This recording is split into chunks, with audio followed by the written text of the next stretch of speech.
All right, we only have 30 minutes for this panel, and it's a really big subject, so I want to jump in and get the most as we can out of our panelists tonight. We're talking about national conservatism.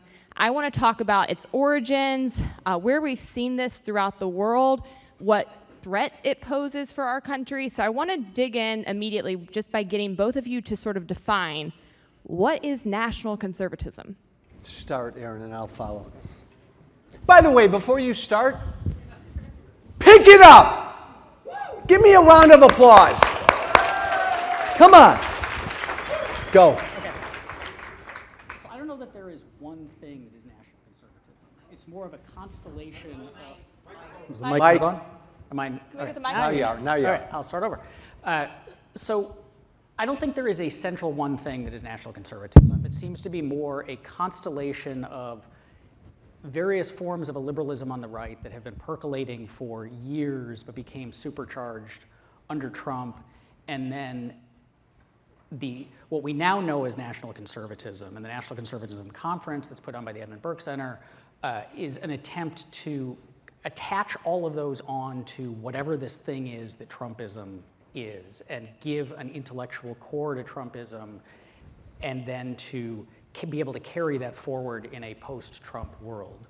But briefly, it is nationalism married to a very hard form of social conservatism and a desire to radically restrict freedoms in order to compel or at least heavily support a narrow conception of what is the good life.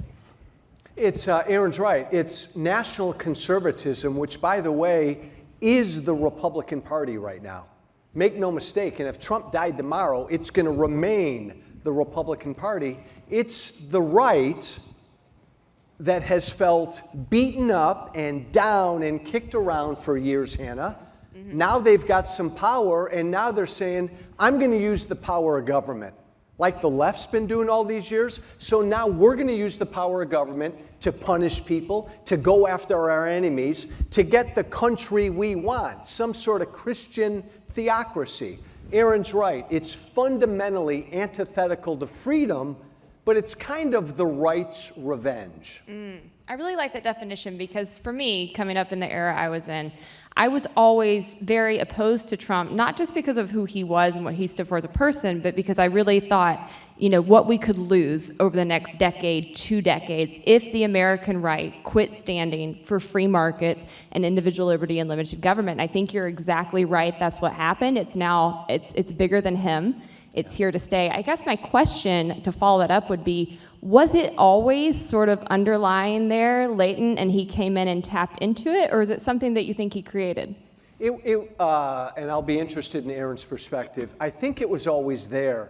I got elected and sent to Congress in 2010. I was part of the Tea Party wave, and to me, the Tea Party was all about limiting government, right? Limiting all of our debt.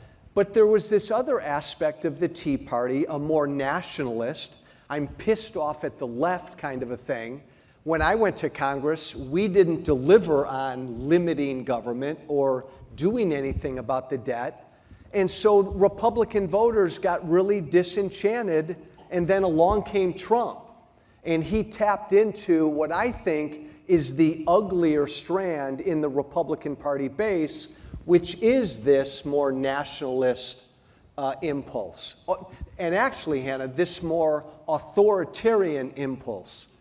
And then I'll shush. The average Republican voter right now has given up on democracy, and they want a dictator to give them back the America they want.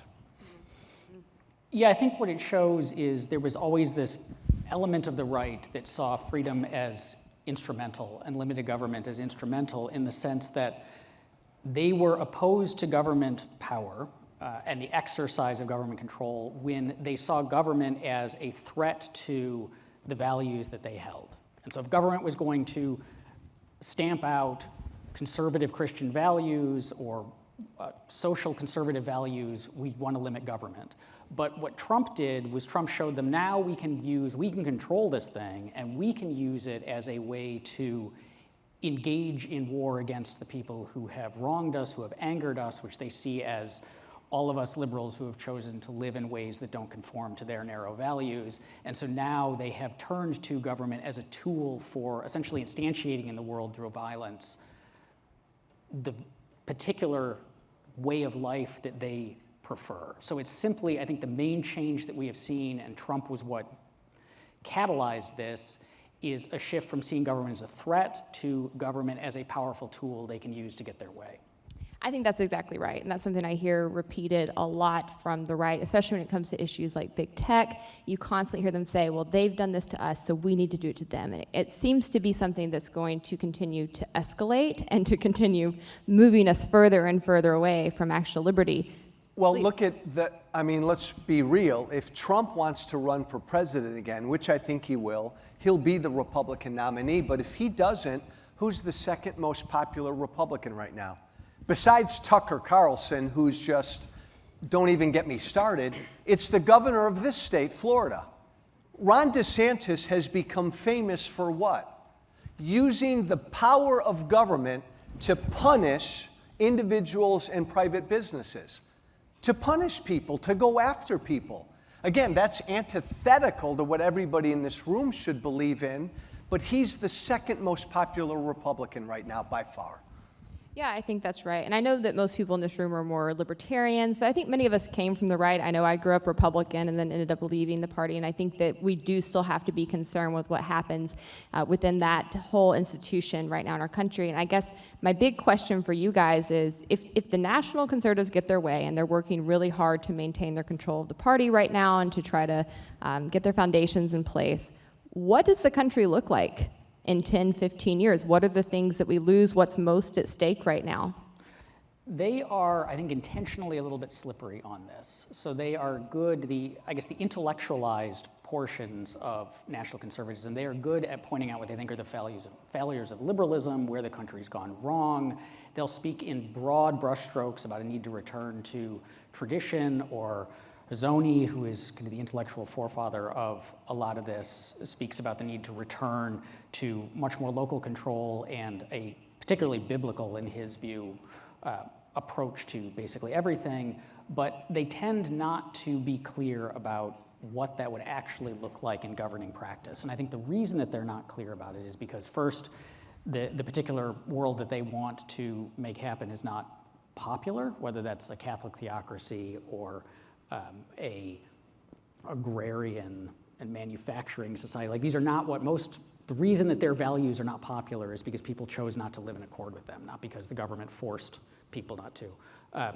So they tend to obfuscate what they want. But I think if you take them seriously, what they want is the government to crack down on basically any lifestyles that deviate. This is Josh Hawley, who was he spoke at the first National Conservatism Conference, I think 2019. He was the only elected official there for that first one.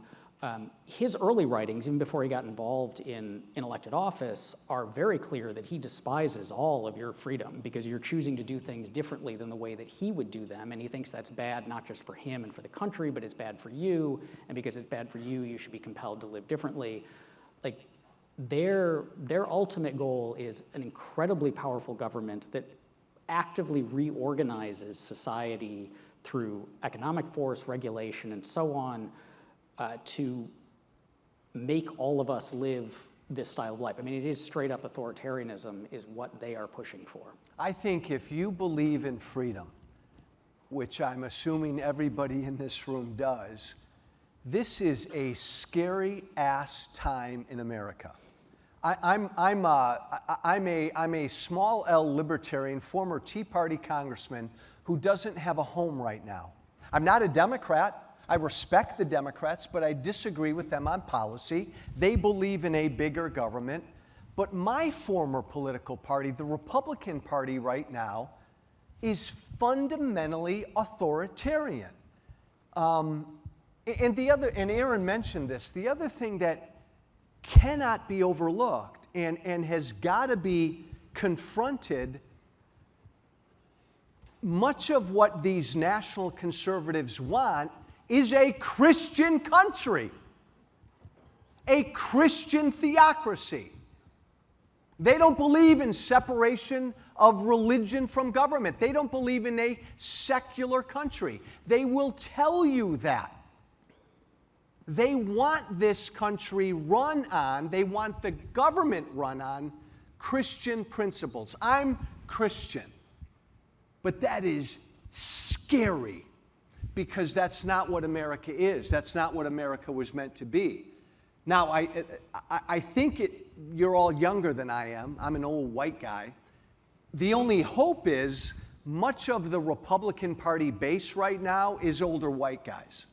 And older white guys tend to die before you all will die.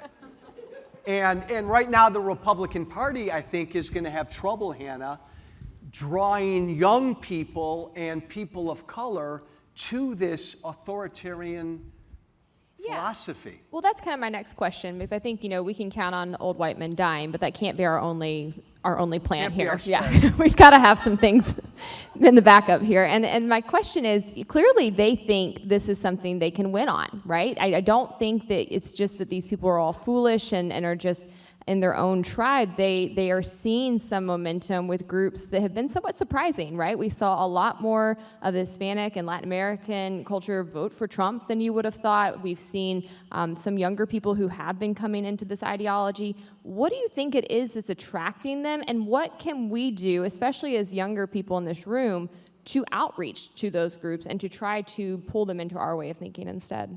Well, I would just quickly note, I don't think they can win in the sense of winning at the ballot box. And that is part of the reason that so many of them have bought into the various election shenanigans.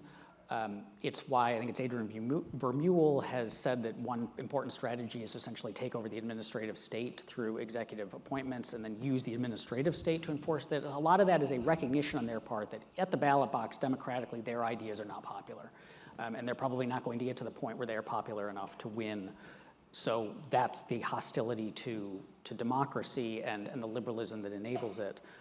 But I think the appeal for a lot of people is the world has changed a lot, changes very quickly. It is heavily interconnected so that even if you live in your small community that accords with your values, you are made aware through the internet and television of all this other stuff. Sohrab Ahmari getting really mad about a drag queen story hour that was happening nowhere near him. And that, for a lot of people, that feels threatening. It's scary. They don't like it. They see deviation as a representative of immorality or perversion. And so this is a way for them to say, I'm going to put a stop to this. And here are people who tell me that they can put a stop to this stuff that is bothering me. Yeah, and Aaron's spot on. After I left Congress, I did talk radio for a number of years until I opposed Trump, and then I lost my show. The average American out there is pissed off about where things are. They're scared. Aaron's right. It feels like every month this country is changing. And along came Trump and these national conservatives, and they've said, I'll stop the change. You don't like all these genders? I'll get back to just 2 genders. You don't like men marrying men and women marrying women? I'll stop all that. I'll bring you back to 1954. I'll be a jerk, but I'll do it. And then the Democrats don't know how to address these people who are legitimately scared and frustrated with all the change. So you're the average voter out there, Hannah, and you've got the Republican who is an asshole, but the Democrat who doesn't understand me. A lot of people turn toward the asshole. Stop the stuff that I don't like or understand. I think it's going to work in the short term. I think Republicans will take back the House in a month, maybe the Senate. But eventually, there are more people who think like we do in this country. It's just a matter of fighting back. Well, I love that you guys identified that. I think there's something really very, very deep to what you just said. I come from Alabama. My dad's family was working class. My grandfather worked in a pipe factory his whole life. And I remember when Trump made his announcement, I was actually in the Trump Soho Hotel that day, watching him in my mirror, and I thought it was a joke. I couldn't believe some of the things he was saying. I was like, this is gonna be great. Late night fodder, this guy's a lunatic. And I went back down to Alabama for a family reunion a couple days later, and one of my uncles said, what'd you think of what Trump said? And I said, I thought it was crazy. And he said, he's saying some things that hadn't been said before. And I was like, yeah, because they shouldn't be said. And I watched my family start moving on this down there, and it clicked to me. They're Hannah, that's scared. so right. That's so right. When Donald Trump announced he's running for president in 2015, every inside the Beltway politician and expert just laughed. Oh, this is a joke. This guy can't possibly do anything. I went on the radio that day that Trump announced. Everybody who called into the radio said, finally.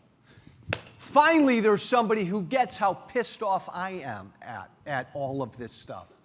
So he tapped into that anger. I mean, he's a demagogue. He's a bullshitter. He lies every time he opens his mouth. But he came, Hannah, when these people felt like the political system doesn't listen to me. And he fed them a bunch of lies, and he said, I'll listen to you. Yeah. And so I want to talk about this in more of a historical perspective quickly, but I think when we've seen that in the past, right, this is how populism and nationalism have often taken hold throughout many countries, is when people are scared, when they feel beat down, when they feel like they're weak and they're the little guy, you often see demagogues come in and use this ideology. Can you speak a little bit to that, what that has looked like in the past, what the results have been, and sort of just give us kind of a historical context for what we're seeing, because this is not new, what's happening in our country right now. I mean, briefly, the results have been pretty catastrophic. Populist movements either turn into extraordinary violence and authoritarianism, if not outright fascism, or they do a fair amount of damage to the country, its economy, its freedoms, and the very people who brought the populists into power before they kind of burn themselves out, because one of the things is that populism never accomplishes what the populist leaders say they can accomplish. And so eventually they are exposed as frauds, or they institute such an authoritarian state that they can't really be kicked out once they are exposed as frauds. I hope that doesn't happen here. I think one reason to be more optimistic here is that the populist movement is still somewhat limited. Like, it can't, Trump never won a majority. The Republicans, when they win control of the Senate, don't do it with a majority. These ideas are not terribly popular here, and there is a lot of will to push back on them, because I think one thing you have to notice is that the threats that the populists are seeing, as Joe mentioned, like the man marrying the man, or all of these genders, these aren't direct attacks on them. No one is telling this populist guy that he's got to marry a dude. No one's telling him that he's got to switch his gender. It is simply other people living their own freedom, self-authoring their own lives, and the diversity of that is seen as threatening. But the very fact that that diversity is out there, and is out there in large enough numbers to be seen as threatening by the populists, tells us that there are a lot of people who really embrace and enjoy that kind of diversity and want to live in a world of genuine liberalism and self-authorship. So I think they have an uphill battle. There are structural things in the way that our government works and the way people are put into power that give them advantages, which are unfortunate, but the country is not with them on this. 2 quick points. Look, Trump got elected because our political system sucks. It's broken. We needed disruption. I argue we needed a disruptor. Disruptors can be good or bad. Trump turned out to be bad, horrible, and evil. But our system is still broken. We have a 79-year-old president who's going to be 80 years old next week. The Democratic Party's got a real problem as well. So Trump aside, politics in America right now is in a really bad place. The other point I'd make is the issue of immigration. A big aspect of this national conservatism is close every door in this room and keep everybody out. If you're not white and you're not Christian, keep them out. That's a big part of national conservatism, and it's a big part now of the Republican Party. Yeah, that's an excellent point. I've often said that in 2020, none of the above actually won the popular vote, because more people stayed home than voted for the Democratic Party or the Republican Party. I think there's many people who are very dissatisfied, and for good reason. in this country. I also think, though, that we've got to start doing more to help them understand what our principles are, because my fear right now is that while the GOP is moving into national conservatism, which is antithetical to everything I believe in, they're still claiming capitalism, right? They're still claiming that they're the party of limited government. And I think that what can happen is that when they're doing this, the vast majority of the country does not know what these terms mean, does not know when they're being badly applied, and therefore starts to associate some of the things they're doing with capitalism, right? I often heard criticisms from people on the left under Trump's administration, they're like, this is a failure of capitalism. And I was like, this guy is not that capitalist at all, but because they don't know. And so I think that one thing we have to do as liberty believers is do a better job of defining these words and pointing out where policies are not lining up. With Trump, I think that came down to things like trade and immigration and helping people understand that immigration is a net positive for all people. It benefits everybody. But I think, again, it goes back to that fear factor you're talking about, and that sort of like pull the ladder up behind you, make sure that nobody else is coming for the wealth that we have here. That's why if you believe in freedom in America right now, it's really a tough time, because where do you belong? You're not a Democrat. Again, I respect Democrats, but that's not the party of freedom. I was a Republican for my whole life until 2 years ago, because generally they believed in less government and more freedom. That's not them anymore. And I think, unfortunately, the Libertarian Party is The not Libertarian necessarily Party the party is of freedom wacky. anymore either. The Libertarian Party's nuts, and they've been co-opted by a lot of this ugly nationalist crap. Forget about the Libertarian Party. I'm sorry, Aaron, Hannah. No, I think it is hard to find a home, certainly. I have been politically homeless for as long as I've been politically active. But I think that we can tell stories of the thriving diversity of a liberal democracy and a tolerant society is appealing to a lot of people. And so much of this is just, there are people over there doing things that are scary to me. You know, like the polling data always shows the people who are most opposed to immigration are the ones who live in areas where there aren't many immigrants, because when you actually live among immigrants, you realize they're awesome. Or that the best way to change people's views on gay marriage is for them to meet a gay couple and realize the gay couple is just kind of normal and boring like they are, right? Like they're not strange. And so to some extent, that very interconnectedness, I think, that has caused some of this gives us something of a path forward, that as we can have more exposure to each other, and as young people grow up in a world where this diversity exists, and so they are less scared of it than their parents and so on. If we can get through that, like it's a scary time ahead, right? But I don't think, as just said, I think this is a short-term thing, and it's a very scary short-term, but if we can get through it, the overall direction, I think, still trends towards liberty and respect and dignity for individual autonomy. I love him. I'm a dark Irishman. I'm not as optimistic about this country that we all love. I think this great experiment in freedom, tolerance, and democracy is teetering right now. And I don't know what's going to happen. I don't know what America is going to look like in 40 years. I don't know if Texas is going to secede from the Union, or we're going to create 5 or 6 different countries. I have none of us. Did anybody 8 years ago think Donald Trump was going to become president? Nobody knows what this country is going to look like in 20 years. But to Aaron's point, and Hannah, to your question, I think this is the time for us. We're like in these education years now. We have to proselytize. We have to go out into the wilderness, go out in every sector of this country, and kind of re-engage Americans in our founding principles. Because I do believe Aaron's right, most Americans subscribe to them. I think that's very right. My last question I want to touch on, we have a lot of people from international travel here, and I think that this is something that could impact many other countries. America has been a beacon not only for our economy, but for our values and our ideas for some time. If we continue down this pathway, if we continue losing ground, what does that mean globally for the rest of the world? I don't think it's great. I think much of the rest of the world, even if just limited to the way that America exports its culture everywhere, learns from us.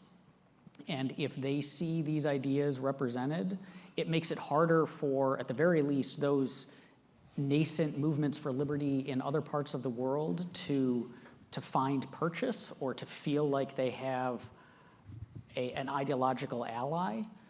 So I think this is incredibly dangerous, and we are seeing much of the rest of the world, a lot of countries backtrack on liberalism in the same way that the United States has.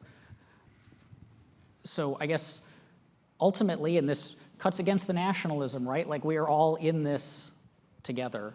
And I think we as America, in our prominence, have a role to play in making sure that this narrative of genuine liberty is a loud and appealing one, not just for ourselves, but for everyone across the globe.